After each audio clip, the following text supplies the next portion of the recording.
Hello and welcome. The nation has been shocked by the untimely demise of India's first Chief of Defence Staff, General Bipin Rawat, in a helicopter accident recently. While we mourn the demise of the first Chief of Defence Staff, his wife, and the 12 military personnel who were traveling with him, there's also the sense of what next. What are the challenges that his successor, the second Chief of Defence Staff, will have to face when he assumes office? Bear in mind that this is a time that the government is yet to appoint his successor.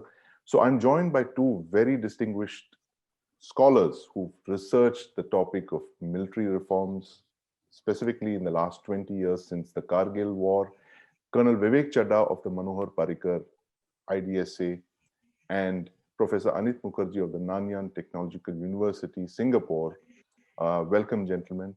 And I'd like to go straight in by asking Colonel Chadha the first question. Sir, what do you see as the challenges for the second Chief of Defence Staff when he assumes office, one hopes, soon? I think the new CDS, whoever the person is eventually, has very, very big shoes to fill. General Bipin Rawat, while he was the first Chief of Defence Staff, and I've heard from him personally when I met him that when the entire process began, it started with him hunting for his office. So it actually started from scratch. But in a span of 2 years, he's actually transformed the appointment and actually made it his own. So there is a very, very unique personal stamp that he brought to the office. And along with that, I think he brought a kind of energy which is very rare in military circles. You know, a lot of military people often tend to be seen as people who follow a certain path which has been assigned over the decades. There's a system which follows. He had the advantage of a fresh start, a new appointment, a fresh start. And I think his character had become synonymous with how we see the Chief of Defence Staff today. The second thing is that I think the manner in which he went about pursuing the agenda that had been set by the government in the time span that it was required to be done was very evident, very clear. And I think he was himself very clear that he intended to do it in the time frame that was given to him. In doing so, while he took these services on board, there is no doubt, but I think he was very clear that there was a certain requirement that had to be met, and he did push it at times when there was opposition. That was again quite evident. Now, for a new chief to come in, or maybe an army commander, depending on who actually comes in, and sidestep from his the color of uniform that he's in, from the lineage that he's in, from the decisions that he would have taken in the specific interests of the service to now look at the broader perspective of what the CDS is required to do. I think it requires a very mature person to do that. And I think it'll get hugely facilitated if the agenda that has been set by the government, and I think that has been set very, very clearly, is made very clear to the new incumbent, and the timelines are very clear, and what exactly needs to be done is very clear, so that there is no going back on the roadmap that has been set by them. Professor Mukherjee, what do you see as the 5 top challenges that the new CDS, the second Chief of Defence Staff, is going to have to face? 5 top challenges. Firstly, thank you for inviting me here. This is not the kind of interview that we want to do. It's a really sad occasion for all of us. But if you were to ask me about the 5 top challenges, I think the number 1 is to earn the trust and the faith of the political leadership. So whosoever is the second CDS will have to be one-to-one with the top Prime Minister, the Defense Minister, and the CCS, right? Because this person will have to carry out the implementation agenda of among the most transformative changes that are occurring in the defense sector. So the first would be to earn the trust, the complete trust of the political leadership. 2 is to think through the sort of changes that we need. It's not just about creating theater commands and ending the job. It's about changing the pattern of education, changing the pattern of training, changing the approach to operations. It's about trying to forge a single service approach that has been ingrained into the armed forces for the last 7 decades and forcing them to be joint. Now, this will take, it'll take a couple of decades. It'll take a couple of generations to make that change happen. So this officer will have to think about what are the sort of changes that they need to do now so that the organizations tend towards being more joint in the next 10 years. So for instance, you need to start grooming officers to tenet joint organizations. You need to start grooming officers to think about the sort of training and the approach you need to even hold officers in the DMA, in the Department of Military Affairs. As you know, it is sort of a bureaucratic organization. It has to deal with the whole of the government of India. Armed forces officers generally have not got experience or exposure to that sort of a bureaucratic background. So that's the number two. The third challenge would be the big one, which is the two-front challenge. We are facing a live border with China and Pakistan. That is probably the biggest challenge for our country in the foreseeable future. How do we shift from, let's say, our preoccupation with the Western borders to dealing with the threats posed by the rise of China? And this is not just along the borders. It's in the maritime domain, it's in the cyber domain, it's in all sorts of interesting and complicated ways. So you'll have to think about, how do you think about technological changes, cyber, AI, and this would require changing organizations. So that's the third one about the joint threat. The fourth one, I think, is the big one about, and I think each of the services have their own challenges. So for instance, Army is manpower intensive. It absorbs a lot of costs with pay and allowances and pension. How do you move from a manpower intensive army to a technological army? In the same way, you have to think about the Navy, which is, the big debate about a third aircraft carrier. That has to be resolved. In the Air Force, we need to think about, do we need fifth generation fighter aircraft, or think about, investing in drones in a very significant manner. So and the fifth one is the simple one about the budget. In an era of COVID pandemic, where the economy is not doing as well, how do you make your organizations more efficient and effective? So I would talk about these are the big five issues for the next series. I want to take up from what you said and ask the next question to Colonel Chadha about, sir, your book talks about the reform process post-Kargil. Now, given the fact that, as Professor Mukherjee mentioned, that one of the big challenges for the next CDS is going to have to be to carry out these reforms literally under fire, because you're looking at your two active borders and military deployments along both borders. But there's also a bright side, because in India, as they say, that reforms never come unless there is this huge pressure on the system. Do you agree with that? Do you think that this live situation is actually going to force change, bring about change, or it's actually going to work in the opposite direction? If you look at some of the previous reforms, and if not the reforms in terms of how we performed the best in an integrated fashion, I think one example which often gets quoted is the 71 war. While it may not have been perfect, but the fact remains that despite the fact that largely speaking, the services were not integrated structurally, but yet they were able to function in an environment of jointness, which is more a psychological coming together of the three services. I think they functioned fairly well.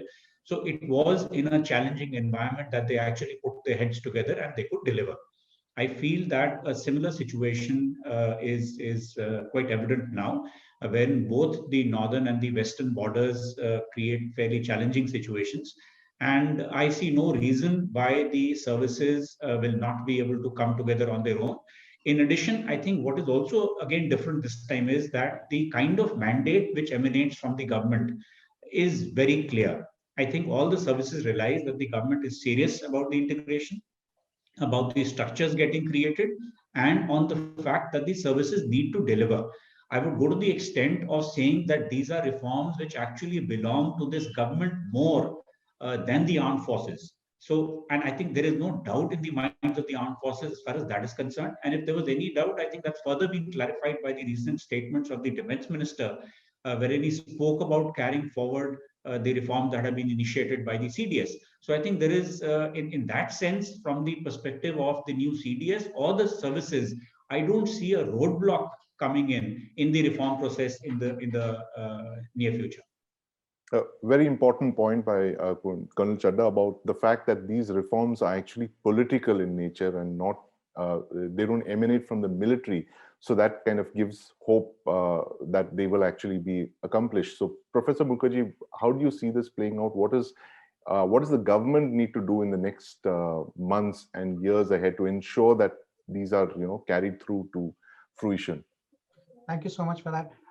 While I agree, that this is a political reform, but I think it will be a mistake to leave the reform process to the services, right? I think it is extremely imperative for the government to step in, and I mean, the RM has said we are invested, but I think we require greater political support for the reform process.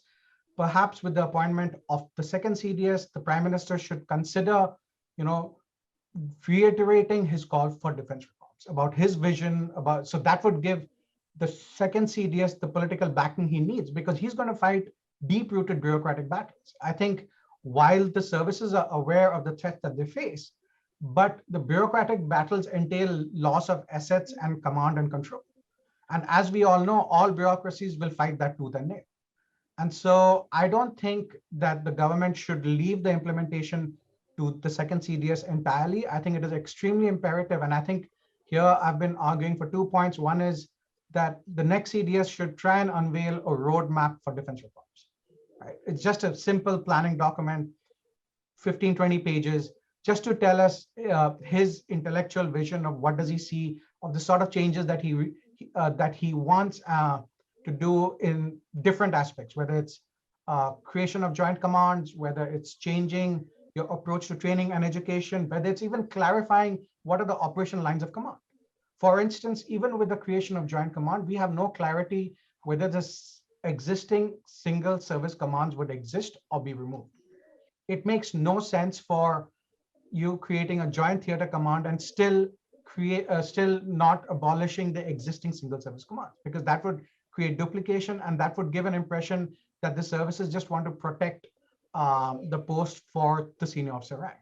So I think it is very imperative for the government to be hands-on with the reforms and to actually start to push ideas across different domains. It's not just operations, education, even in terms of technological adoption, right? I think there is a need for the armed forces to think anew of the sort of changes that they need in their recruiting patterns to deal with AI and tech and big data.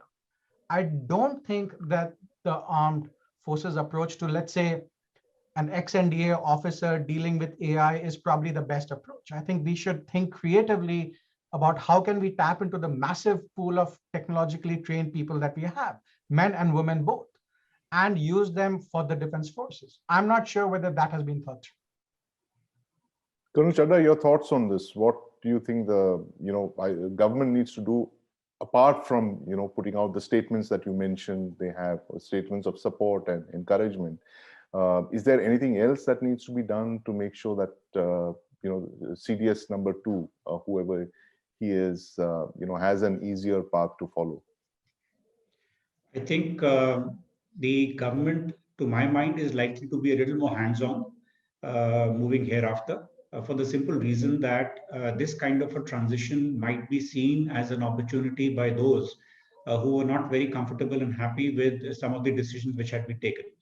While General Rawat had the gravitas and the mandate and his own personality, most importantly, to carry it forth, I think this time around, given the fact that it's going to be a kind of sudden change that it is, and the new CDS will be actually moving in during the process rather than at the commencement of the process, I think there is going to be a greater handholding, so to say, on part of both the Prime Minister as well as the Defense Minister. I have a feeling that they will make it evident, whether it is in close quarters or in public, that they are firmly behind the reform process, and they're also firmly behind the initiatives that have already been taken in the past. Because any attempt at rolling back some of these could actually derail this process.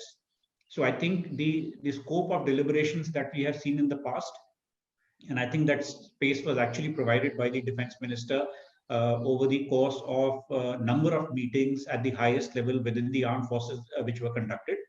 So I think the stage of deliberations is probably more or less that has taken place. The studies that have been ordered are underway. So it's a question of deliberating on those studies and thereafter announcing the creation of the commands and the implementation thereafter. So to that extent, I think I personally don't see this actually rolling back or getting delayed because the mandate is clear. As far as the execution of the decision is concerned, the process is clear. It only comes to the implementation of some of these issues in the course of probably the next year or two. But I'm absolutely sure that in some ways or the other, as the defense minister has already done once, the clarity from on part of the government would be made very evident to all the stakeholders. Thank you very much, gentlemen. Such a pleasure listening to you as always.